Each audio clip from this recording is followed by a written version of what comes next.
Om Edo, apa kabar nih? Baik. Baik, alhamdulillah. Halo semua teman-teman. Ya, kita kedatangan tamu luar biasa. Bukan tamu, ini member luar biasa ini. Senior PAF, Om Edward Nugroho. Jadi kita sebutnya Om Edo aja, Om Edo ya. Nah, bebas nama aja juga boleh langsung. Nah, jadi kemarin itu kan udah sempet perdana nih episode fotografi untuk semua gitu. Terus kita juga di masa sekarang tiba-tiba hilang dari peredaran karena pandemik ini. Berapa bulan berarti ya? 4 berarti 5 bulan. Ya akhirnya fotografi jadi rame di media sosial, di online, ada webinar, ada workshop online, ada virtual foto gitu kan. Tapi kejelasannya sampai sekarang juga kan nggak tahu mau kemana nih. Ya. Nah, jadi pertanyaan saya itu awalnya setelah apa yang kita alami sekarang di fotografi, what next? Ini konteksnya dalam berkomunitas ya, karena kita bicaranya di PAF, jadi bukan personal individu atau profesional. Kalau dalam konteks berkomunitas, ya saya pikir mau nggak mau karena kegiatan offline sudah terbatas. Kalau kita maksain offline juga mungkin hanya bisa sedikitan ya, kenyamanan dan protokolernya juga kan ketat. Jadi mau tidak mau kita harus mengadopsi kegiatan online. Mau tidak mau? Mau tidak mau, kalau memang kita mau tetap eksis gitu ya, mau tetap eksis dan ingin tetap bersuara, menyumbangkan saran dalam diskusi fotografi, harus melalui online saat ini. Saat ini? Iya, karena kita nggak tahu kan pandemi ini sampai kapan. Tapi ada kendala nggak kalau gitu? Ya pasti ada kendala. Tapi apa boleh buat? Itu yang harus dijalanin, kendala seperti itu. Kayak misalnya ya ini pengalaman gitu ya, kemarin saya beberapa kali jadi pembicara online kan? Kita kan nggak lihat interaksi penonton. Betul. Kita sendiri nggak tahu ini penonton tuh seneng apa enggak, tiba-tiba live group gitu kan. Ya. Nah, untuk mengatasi itu ada kendala nggak sih sebenarnya versi Om Edo ya? Iya. Ya kebetulan kan saya juga terlibat beberapa kali di acara online ya, terutama di Macaraka bareng Sandi. Ya memang seperti itu. Jadi kadang-kadang kita lempar topik yang menurut kita ini asik, tapi ada orang lain yang nggak suka. Tapi sebaliknya juga kita lempar. Jadi kan ketertarikan dalam fotografi itu kan ya namanya berkomunitas. Macam-macam ya gitu kan ketertarikannya, ada yang proses berkaryanya, ada yang senang bahas teorinya gitu kan, yang macam-macam lah. Nah kayaknya kita harus balance aja lah ya, saya pikir apalagi PAF sebagai klub fotografi tertua di Indonesia gitu kan, kayaknya udah seharusnya tetap eksis dalam keadaan apapun. Nah apalagi di saat-saat ini nih, di saat-saat pandemi seperti ini tantangan buat kita semua ya, buat pengurus ya, buat seluruh anggota PAF, bagaimana kita tetap eksis dan harus jadi yang terdepan gitu ceritanya gitu kan. Ya kan mau nggak mau kan dengan usia yang hampir 100 tahun ini kan kita tetap punya tanggung jawab besar gitu lah dalam konteks komunitas gitu.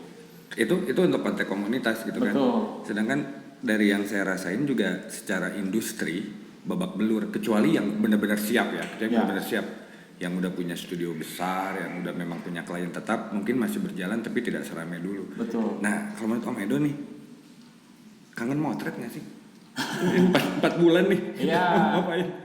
Ya kangen. Makanya waktu itu setelah lockdown lama dulu, mungkin 2 bulan pertama begitu PSBB dilonggarkan di Bandung. Ya saya langsung ke PAF, langsung motret, nge-treat gitu kan. Jadi sebelumnya nggak bisa motret ya main-main Photoshop lah, main apa, kayak gitu-gitu lah. Jadi itu untuk mengobati kekangenan motret gitu lah. Nah ini saya garis bawahi tadi nih yang masalah nge-treat. Okay. Beda pasti kan. Dulu waktu sebelum pandemi kita nyetrit lebih banyak objek atau apapun itu dibanding sekarang. Betul. Ada ini nggak? Ada yang bisa di-share nggak? Pengalaman Om Edo nyetrit setelah pandemi. Jadi yang pasti sih nyetrit dulu sama sekarang yang pertama tidak seramai dulu mungkin kalau di pusat-pusat keramaian kayak gitu, tapi karena saya udah nyetritnya sering di gang apa di mana, jadi nggak rame pun nggak masalah gitu. Bukan nyetrit, nyegang berarti. Ya, nyegang maksudnya. Ya nggak apa-apa sih nyetrit. Cuman tetap kan harus kita harus pakai masker segala macam, protokoler tetap jagalah, kita lindungi orang lain juga. Terus ya itu etika. Etika tetap harus dijaga nyetrit.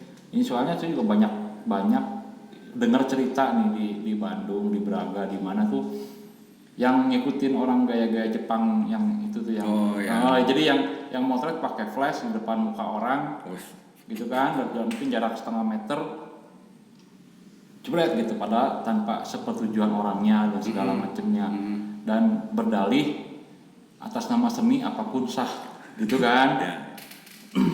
Ya oke, atas nama seni apapun sah dalam konteksnya proses berkaryanya seperti apa, tapi kalau ketika dalam proses berkarya itu kita merugikan orang lain, kita punya hutang dong ke orang yang kita rugikan, gitu kan? Betul. Kadang kan dalam konteks berkesenian, dalam konteks kreativitas itu juga kita harus memikirkan kalau kita seenaknya tanpa batas merugikan orang lain, ya gimana? Kan jadi apa? Katanya kita manusia berbudaya. Katanya gitu kan? Tapi kok merugikan orang lain biasa-biasa aja atas nama seni, terus bagaimana ini urusannya gitu kan, etika moral dan budayanya kemana gitu. Nah itu bisa dirubah nggak sih atau bisa, seharusnya bisa. Kalau itu sifat dasar gimana? Enggak, justru saya yakin kok itu fotografer yang melakukan seperti itu tuh ketika dia lepas kamera dia tuh orang yang sangat sopan, dia orang berbudaya. Apalagi kan kita tinggal di budaya Sunda gitu ya. Orang lewat nggak kenal aja punten gitu kan. Nah saya percaya mereka melakukan itu tuh orang sebenarnya seperti itu, mereka sudah tahu budaya seperti itu. Tapi entah kenapa ketika pegang kamera seolah-olah dia mendapat legitimasi untuk berbuat apapun atas nama fotografi, atas nama seni, gitu kan. Nah mungkin harus ada batasnya menurut saya. Ya itu tadi etika, moral, budaya gitu kan, jangan dihilangkan. Kita jangan berhenti jadi manusia berbudaya. Kalau gitu kayaknya perlu ada bahasan tentang PMP. Pendidikan moral fotografi. Nah, ya ini juga sebenarnya kan udah dibahas dari udah lama ya. Dan selalu berulang gitu loh, masalah etika ini di fotografi selalu berulang. Ketika zaman dulu sholat Id, kejadian Waisak di Borobudur, atau Imlekan di Kelenteng gitu, yang motret orang pakai flash di depan muka. Ya mungkin demi mendapatkan ekspresi yang bagus, angle yang bagus. Muka orang dijepret pada saat lagi ibadah. Itu kan ya gimana, mengganggu kan sebenarnya kan. Alasannya kan sebenarnya atas dasar momen gitu kan. Ya apapun itulah, tapi ya mungkin yang harus diperhatikan itu tadi ya, apa yang kita lakukan ini merugikan orang lain gak sih gitu. Begitu loh. Jadi terus kita mesti mikir lagi, kalau kita begitu kan gimana? Ya. Dibalikin gitu kan. Kita jadi objek gitu misalnya. Ya misalnya kita lagi sembahyang, lagi beribadah, tiba-tiba ada kamera di depan muka jarak setengah meter gitu kan. Minimal konsentrasi terganggu lah, begitu kan. Kalau kita bisa tahan diri, tapi kalau pas lagi di jalan, lagi ngelamun tiba-tiba jebret gitu kan, orang emosi, itu banyak kejadian loh. Bahkan sampai saya yang dengar berantem. Ada orang yang marah, disuruh dihapus gitu kan. Hapus kayak gitu. Terus tapi mereka ya kalau disuruh hapus baru gua hapus. Kalau mereka nggak suruh hapus ya. Demi nama seni. Alasan fotografer aja gitu. Iya, itu alasan fotografer, saya dengar seperti itu.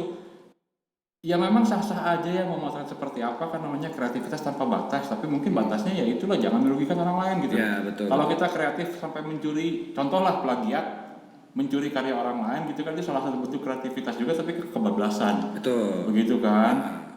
Nah, ya bermain cantik lah gitu. Kalau memang mau reda plagiat, ya plagiatnya yang gaya-gaya apropriasi gitu kan, misalnya ada dasarnya lah gitu kan, kayak Agan arahan atau seperti apa, nggak ada yang bisa ngomong dia plagiat, tapi apropriasi, dan memang metodenya sudah diakui oleh dunia seni rupa juga kan ada seperti itu. Ya itulah intinya sih, etika sebagai fotografer tetap harus dijaga gitu. Dan apalagi nih sekarang untuk hunting jauh-jauh kan dalam masa pandemi ini agak repotnya. Iya, betul. Agak susah ya untuk hunting yang jauh-jauh, ya paling bisa kita keluar sambil beraktivitas nyetrit, motret. Minimal tetap jepret lah ya. Ya kalau memang pengen menjepret terus tetap jepret ya sambil nyetrit. Tetap protokol diperhatikan dan etika diperhatikan, itu aja sih. Ya, cuman kalau dulu kan kita banyak lomba fotografi gitu kan, banyak ada salon foto, betul. ada pameran apa. Cuman kalau sekarang, ya menurut kamu gimana nih? Ini yang saya pikir justru ini PAF juga. Ini pertama kita bicara dalam konteks PAF ya. Saya kira ini usulan, entah bisa dipergunakan atau tidak. Jadi kegiatan bulanan PAF itu saya pikir kan itu napas buat betul. PAF itu kan. Betul. Sudah dari dulu sebaiknya tetap ada, cuman mungkin ininya jadi online uploadnya secara sistem, entah penjurian tidak sistem penjurian bisa di sini karena toh tidak terlalu melibatkan banyak orang. Ya protokol kita bisa jaga, nanti streaming live streaming, pasang wifi di sekretariat gitu kan, bisa live streaming. Menurut saya itu akan jadi sesuatu yang menarik karena banyak orang yang belum pernah lihat penjurian foto secara langsung seperti apa sih. Begitu kan? Itu bisa dicatat tuh. Nah, paket tuh keren nih. Terus idenya. Setelah penjurian mungkin si jurinya bisa kasih alasan kenapa ini foto juara, kenapa ini tidak juara, apa yang mesti diperbaikan, seperti itu kan pertanggungjawaban juri. Betul. Itu juga kan sesuatu yang menarik. Jadi banyak orang yang belum tahu itu, banyak orang yang belum lihat seperti itu gitu kan. Nah, mungkin ini usulan ya. Bisa kedepannya seperti itu. Jadi masukinnya tidak perlu lagi saat ini gitu kan, karena kita kondisi tidak perlu cetak. Kan mungkin orang juga mencetak mesti datang ke percetakan, mesti segala macam, sedangkan ada protokol segala macam, orang juga mungkin sungkan gitu ya. Ya sudah, Instagram aja upload, upload pakai hashtag tertentu kan jadi ramai juga Instagramnya. Betul. Nah, kumpulin penjurian di sini, live streaming, sudah bisa salah satu. Jadi kegiatan PAF itu yang pertama online-nya hidup, terus lebih rame gitu kan, dan ya PAF-nya sendiri tetap hidup. Iya betul. Dan dipantengin terus kalau begitu kan PAF-nya. Betul, dipanteng terus juga. Jadi orang-orang juga masih melihat bahwa di masa-masa ini PAF tetap eksis. Itu yang sebenarnya yang penting gitu kan, gitu kan. Bahwa kita ini tetap eksis sebagai klub foto tertua, begitu. Nah, cuman sebalik lagi ke yang tadi, banyak webinar lah ya, banyak webinar. Saya suka tuh yang Om Edo, yang Mahacaraka tuh keren. Itu keren. Itu keren. Cuman, nah ini saya mau tanya nih. Kita akhirnya bisa bertatap muka walaupun satu arah berarti kan, walaupun satu arah, dengan fotografer yang untouchable. Ya selama ini kita jarang ketemu. Kayak kemarin ada Davi Linggar, ada siapa banyak gitu kan, banyak banget gitu. Nah cuman kalau yang saya lihat, karena ini cuma satu arah nih, terus penempatan pemateri itu kadang bertolak belakang versi saya. Gimana tuh? Bertolak belakang misalnya gini, kita ketemu dengan wedding photographer, gitu. Terus seminggu kemudian kita ketemu dengan Jay Subiakto. Oke. Nah, secara materi tidak segmented gitu ya. Nah, dan lagi itu kan tidak terekord ya. Apa terekord? Terekord, cuman tidak, untuk kasus di Mahacaraka memang tidak di-upload bebas di YouTube. Enggak, bukan untuk Mahacaraka, untuk yang lain juga saya lihat sama. Ada rekodnya di YouTube, ada yang lain ada rekodnya di YouTube. Jadi itu tergantung dari kesediaan pemateri dan panitia yang mengadakan gitu kan. apakah materinya ini bebas diupload YouTube untuk kapan aja atau tidak gitu kan. Tapi kalau karena kan itu kan materi kan sebenarnya hak copyright dari pematerinya. Dia kan sudah nyiapin untuk seminar segala macam ini kan. Nah sebenarnya materi ini kan berharga. Ya pasti. Dia bisa bikin materi seminar-seminar yang lain di kota lain atau di tempat yang lain dengan materi yang sama. Nah, ketika materi itu diupload di YouTube, kapan aja bisa diakses orang, nilainya akan turun. Ya, betul. Begitu. Jadi ada nilai-nilai seperti itu yang harus diperhatikan juga gitu. Jadi jangan juga sembarangan kita jadi murah gitu kesannya. Jangan jadi murah lah gitu ya. Setuju. Jangan dimurah-murahin lah. Kita belajar foto teh mahal gitu. Ya, betul. Ilmu itu mahal ya. Betul. Tapi kalau akhirnya seperti ini, kita juga jadi dididik untuk melek. Kita kan jadi dididik untuk melek. Betul. Jadi sekarang sadar kuota istilahnya gitu. Wah, ini kuota udah mau habis, ada webinar dan menurut Om Edo nih, dari beberapa kali Om Edo ngisi webinar sebagai pemateri atau lain-lain gitu. Sebagai moderator juga sering kan saya lihat sebenarnya. Sebenarnya efektif mana sih? Yang online apa offline? Nah, jadi gini,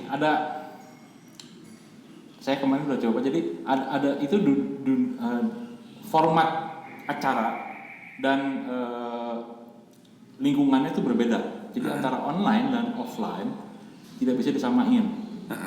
Kalau kita bikin acara segala macam itu ada beda gitu. Sementara kalau di offline tuh ada nilai-nilai keintiman. Asik. Gitu ya. Jadi bisa merasakan langsung lah, ada kedekatan seperti itu. Jadi ada pengalaman mengalami yang lebih daripada di online. Nah itu nggak bisa tuh di online tuh. Tapi bagusnya di online adalah kita bisa menjangkau siapapun. Ya, dimanapun. Nah, begitu kan, siapapun dimanapun, jadi tidak terbatas. Karena kalau offline kan sudah jelas terbatas pesertanya dan segala macam. Tapi ya itu tadi mungkin yang menurut Adit. Jadi untuk online cocoknya itu yaitu apapun segala macam informasi. Ya sekarang wedding, besoknya ngomongin landscape, besoknya ngomongin street, besoknya ngomongin komersial, besoknya ngomongin model, apapun itu segala macam masuk. Nanti silakan jadi masing-masing memilih kan. Jadi ketertarikannya di mana sih? Begitu. Kalau saya dulu udah pernah ngerjain wedding, sekarang udah nggak mau. Untuk dengerin orang lagi wedding saya udah males gitu loh. Ini saya pribadi gitu kan. Jadi mau sejago apapun lo ngomong soal wedding nggak akan denger. Karena saya udah nggak mau lagi menyentuh dunia perweddingan gitu kan. Jadi ya masing-masing silakan dicari aja ketertarikannya ke yang mana gitu. Ya berarti lebih segmented dan kita bisa memilih kan. Sebagai penonton kita bisa memilih mau yang mana yang kita nonton nih. Tapi untuk penyelenggara ini yang jadi ininya. Penyelenggara kalau kita terus-terusan segmented bosen. Kita bolak-balik ngomongin landscape, minggu depan landscape karena kita seperti terus bosen orang dengernya. Tetap kita sebagai penyelenggara ya harus kasih tahu juga ke orang fotografi itu luas loh. Silakan lu milih mau yang mana nih gitu. Nah kalau gitu kedepannya sebagai penyelenggara webinar itu bisa jadi bagian bisnis fotografi dong. Saat ini pun sudah. Nggak kedepannya kan? Kalau sekarang kan banyak yang gratis gitu kan? Oh iya, nah itu yang jadi itu masalah. maksudnya. Gratis ya, tapi ya mudah-mudahan tetap ada seperti ini ya. Cuma kan kalau yang bikin webinar atau segala macam itu kan perlu effort ya. Untuk bikin itu tuh perlu effort. Perlu ada orang yang mikirin, perlu ada orang yang ngerjain, perlu pemateri juga gitu. Nah kalau semuanya gratis dalam jangka panjang saya kira nggak bagus juga untuk kita sendiri gitu ya. Itu karya dan karya itu tidak murah. Betul, untuk kita sendiri gitu, bukan untuk orang lain gitu. Tapi kalau memang semangatnya kan saat ini kan kita berbagi nih di masa-masa yang sulit ini kita ayo berbagi, ayo kita ramean, kita meramaikan dunia fotografi yang kita cintai ini gitu kan. Seperti itu ya. Oke, semangatnya bagus gitu, tapi untuk jangka panjang kalau seperti ini terus nggak sehat juga buat saya seperti itu. Kan kalau gratisan terus loh ya. dalam arti kata seperti itu kurang sehat gitu. Tapi berarti kita juga belum tahu kan sampai kapan webinar ini akan tren. Sekarang kan soalnya tren ini. Betul. Tren berbagai macam pemateri malah kadang melibatkan banyak orang yang tidak terlibat langsung dalam dunia fotografi. Kayaknya ngomong fotografi gitu ya. Saya ngeliat kemarin ada artis juga yang buat, betul. Ada ini juga yang buat gitu segala macam. Nah, kedepannya kira-kira ini perlu disaring nggak sih untuk jadi pemateri? Harus ada sertifikasi kah gitu? Nggak usah ya, lebay, kalau itu lebay. Saya pikir nggak masalah, justru ya kan fotografi itu tidak bisa berdiri sendiri. Ya. Jadi kalau kita cuma ngomongin fotografinya tok, ya sudah, kita hanya berhenti di fotografi teknis, kamera gitu kan, mungkin teori-teori sedikit. Tapi kalau kita udah bicara teori aja, itu udah berhubungan dengan bidang keilmuan lain. Nggak ada ilmu teori fotografi yang murni ya tentang lensa, tentang coating, tentang dari alat gitu kan, atau dari sejarah fotografi. Tapi kalau kita bicara teori, bicara sejarah fotografi aja itu udah berhubungan sama apapun yang terjadi di sekeliling saat itu. Dan itu kan sebenarnya hal-halnya udah di luar fotografis gitu kan.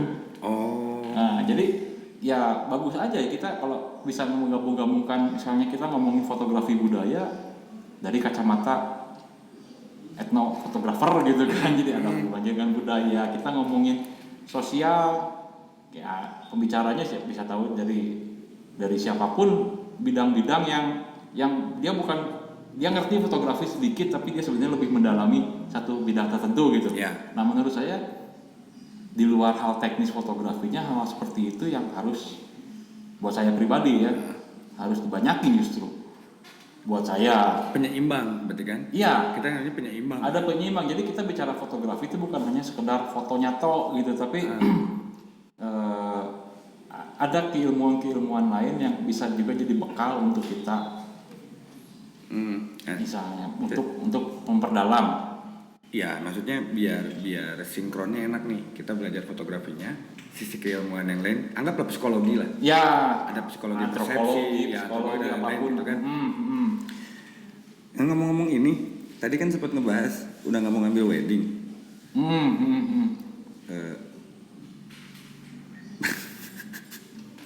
Ada nggak? Apa sih? Satu pengalaman aja. Kenapa nggak mau ngambil wedding lagi? Nggak mau wedding karena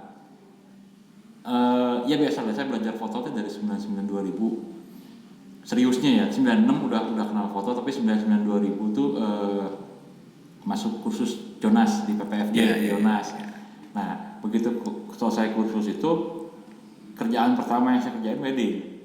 Yang paling gampang dapatnya kerjaan wedding gitu kan, dari teman ke teman lah, mulut ke mulut. Zaman film tuh waktu itu kan segala macam. Nah, terus sampai akhirnya saya di hire jadi freelance, bikin perusahaan sampai tahun 2008 gitu ya. Sampai tahun 2004 2005 tuh saya di Bali 1 tahun. Ngerjain wedding. Buat info, Om Edo ini sempat kerja di salah satu wedding fotografi terkenal di Bali. Ya. Di orang Jepang pokoknya waktu itu. Pokoknya ini luar biasa. Intinya 1 tahun motret di sana. Akhirnya terus ya udah, enough is enough. Gitu loh bahasa kan. Saya ketemu Om Edo itu, saya masuk PAF 2006. Berarti nggak lama setelah Om Edo keluar dari Bali kan? Iya. Waktu itu 2006 buat saya ada 2 orang yang fotonya gila Om. Om Edo sama Dede HS. Oke. Dan kita sempat bertempur di Best Collection 2006. Oh ya. Ya, itu sempat bertempur di Best Collection 2006. Waktu itu yang di foto Pak Dedi menang yang ACDC. Foto saya kalah yang tangan keluar dari mulut itu. Kalau ingat. Nah, foto wedding dengan foto yang setelah keluar dari Bali itu kan jomplang tuh. Itu kenapa? Apa salah satu alasan yang tidak disebutkan? Saya nggak puas dengan komposisi yang. Makanya jadinya setelah ini ya. Dan saya lihat memang karya-karya Om Edo ini tidak apa ya namanya, di luar pakem. Dan jarang tersentuh editan untuk sekarang ya. Kalau dulu mungkin masih ada oprek-opreknya gitu. Dan yang terakhir juga sebelum pandemi ini sempat pameran kan? Dengan sekumpulan orang-orang luar biasa itu kan di Jogja. Home. Nah, itu kalau ya maaf, maksudnya secara piktorial Itu Hotel Victoria. Saya nggak mau ngebahas itu karena panjang nanti. Cuman kenapa Om? Gaya salon gitu maksudnya nih ngomong. Iyalah, bukan gaya salonnya yang saya bahas. Ya. Saya ngebahas lebih ke weddingnya. Dari wedding yang tertib si fotonya gitu kan. Akhirnya sempat berubah ke digital dulu yang saya ingat. Sempat olah digital sampai sekarang fotonya yang lebih nyeni kalau kata saya. Ada proses apa sih? Ya, karena Om Edo sempat hilang setahun apa 2 tahun gitu ya? Lama 9 tahun saya. Hilangnya 9 tahun.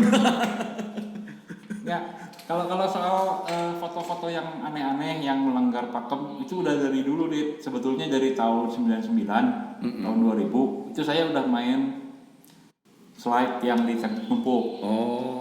Jadi ada ceritanya waktu di PPFJ itu kan ada grupnya juga nih di PPFJ itu JPC kalau nggak salah, Jonas Photo Club. Asik. Nah ada base collectionnya juga tuh. Base collection atau ada lomba bulanannya lah. Nah saya cerita ketika lomba bulanan temanya kreatif gitu ya. Saya masukin juara 1-nya saya, juara 2 saya, juara 3-nya saya. Padahal foto cuma masukin maksimal 3. Tapi pesertanya banyak kan, bukan Om Edo doang. Pesertanya banyak. Justru saya juga bingung gitu. Jadi justru setelah dari situ kan saya banyak main-main di digital. Bahkan dulu tuh mainnya udah main hybrid. Jadi motret pakai film, di-scan, diolah di Photoshop. Karena zaman dulu kamera digital belum banyak. Dan mahal. Ya mahal, masih sekelas yang kelas untuk profesional lah, belum kebeli lah tahun 2000-an itu. Saya baru kebeli itu dari 100 tahun 2004 kalau nggak salah. Dia 2004, 2004 saya tahun baru. Itu canggih Om kamera saat itu. Dari 100, ya karena tuntutan pekerjaan.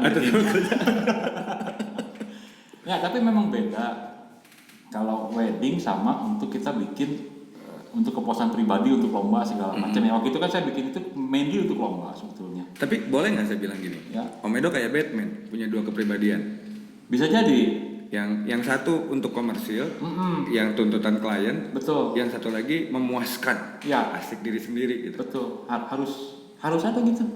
Memang harus begitu. Harus begitu. Kalau enggak, saya di wedding aja ngerasain jenuh. Kalau adik 1 tahun, selama 1 tahun motret wedding ya, itu bagus tempatnya, chapel dari kaca, sananya laut segala macam gitu kan. 2 minggu pertama tuh excited. Tapi ketika adik suruh motret itu 1 hari 2 kali, 2 wedding loh dalam 1 hari, bukan 2 minggu sekali. 1 hari 2 wedding selama setahun terus-terusan, enek.